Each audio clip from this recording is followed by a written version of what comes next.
મંદીનો માર સહન કરી રહેલા રત્ન કલાકારો માટે મોટી રાહત આપવામાં આવી।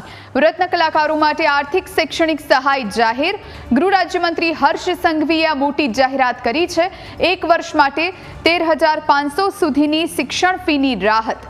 વીજ ડ્યુટીમાં 1 વર્ષ માટે રાહત અપાઈ છે। હીરા ઉદ્યોગો માટે વ્યાજ સહાય મળશે।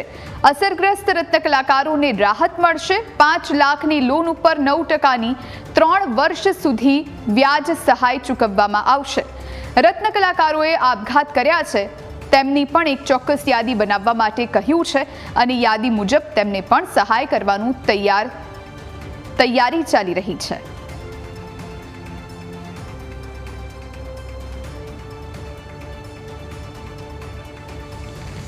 તો રત્ન કલાકારો માટે આ રાહતના સમાચાર। ગૃહ રાજ્યમંત્રી હર્ષ સંઘવી કે જેમણે આ નિર્ણયની જાહેરાત કરી। અસરગ્રસ્ત રત્ન કલાકારોને હવે રાહત આપવામાં આવશે।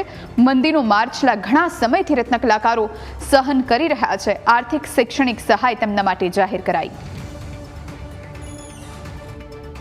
રત્ન કલાકારો અને સૂક્ષ્મ એકમોના રાહત આપવાનો એક ખૂબ જ મહત્વપૂર્ણ નિર્ણય ભારતીય જનતા પાર્ટીની આ સરકાર દ્વારા લેવામાં આવ્યો છે। અસરગ્રસ્ત રત્ન કલાકારોના બાળકોની શિક્ષણથી વંચિત ના રહે તે માટે 1 વર્ષ માટે તેમની સાલાની ફી રાજ્ય સરકાર દ્વારા ચૂકવવામાં આવશે।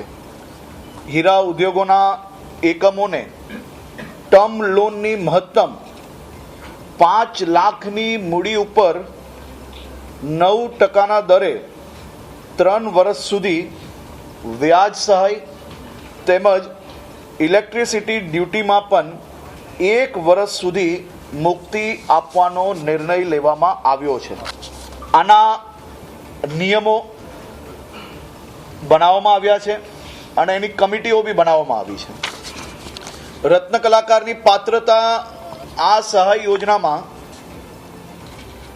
જે 31/3/2024 પછી જેમને કામ ના મળ્યું હોય, જેને નોકરી ના મળી હોય કે જેને હીરા કારખાનામાંથી છૂટા કરેલ હોય, આ પૂર્વેમાં એવા રત્ન કલાકારોએ ઓછામાં ઓછા 3 વર્ષ કોઈ પણ હીરાના કારખાનામાં કામગીરી કરી હોવી જોઈએ।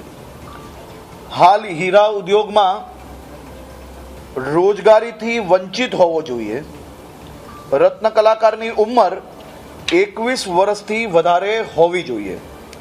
રત્ન કલાકારોના બાળકોને 1 વર્ષ માટે ફીના 100% લેખે પ્રતિ બાળક ભરવામાં આવેલ સ્કૂલ ફી મહત્તમ 13,500ની મર્યાદામાં હોવી જોઈએ।